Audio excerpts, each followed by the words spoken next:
પાંચમા અધ્યાયના પાઠનું ફળ। એક વખત ભગવાન શંકરે પાર્વતીને ગીતાના પાંચમા અધ્યાયનું મહાત્મ્ય સંભળાવતા કહ્યું, પિંગળ નામે એક બ્રાહ્મણ પોતાનો પવિત્ર ધર્મ ભૂલીને દુરાચારી બની ગયો હતો।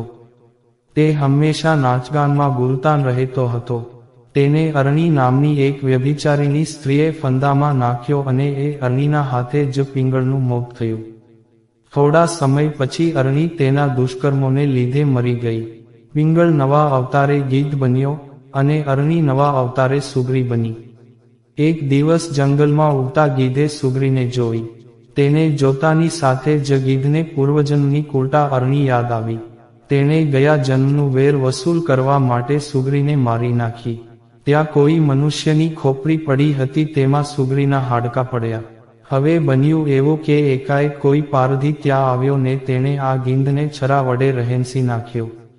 એ રીતે ગીધના હાડકાં પણ પેલી ખોપરીમાં જઈને પડ્યા।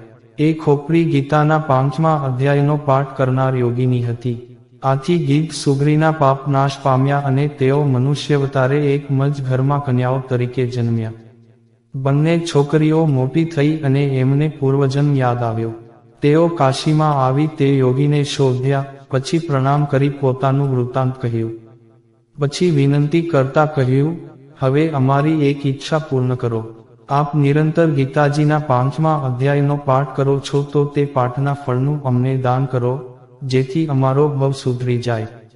યોગીને આ સાંભળી અત્યંત હર્ષ થયો। પછી તેણે હાથમાં જળ લઈ ગીતાજીના પાંચમા અધ્યાયના પાઠનું દાન કરતા કહ્યું, તમે લક્ષ84ના ફેરામાંથી મુક્ત થાઓ। અને તરત જ યોગીની મઢુલીની બહાર સરળ કરતું ઝળહળતું દેવવિમાન ઉતર્યું। તે સાથે જ બંને છોકરીઓનો દેહ દિવ્ય બની ગયો। બંને બાળાઓ દેવવિમાનમાં બેઠી, વિમાન બંનેને વૈકુંઠ ધામમાં લઈ ગયું। પેલા મહાયોગી રોજ ગીતાજીના પાંચમા અધ્યાયનો પાઠ કરતા હતા, પરંતુ હજુ સુધી તેમને તેના આવા મોટા મહાત્મ્યની જાણ નહોતી। હવે તેમને તેનું ફળ નજરોનજર જોયું। તેથી તે રોજ એકાગ્રતાપૂર્વક ગીતાજીના પાંચમા અધ્યાયનું પઠન કરવા લાગ્યા। એટલે એક દિવસ તેમને લેવા પણ દેવવિમાન આવ્યું ને તેમનો પણ વૈકુંઠમાં વાસ થયો। ગીતાજીના પાંચમા અધ્યાયના પાઠનું આ ફળ હતું।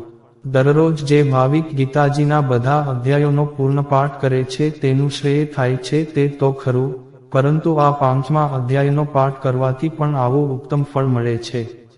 જય દ્વારકાધીશ।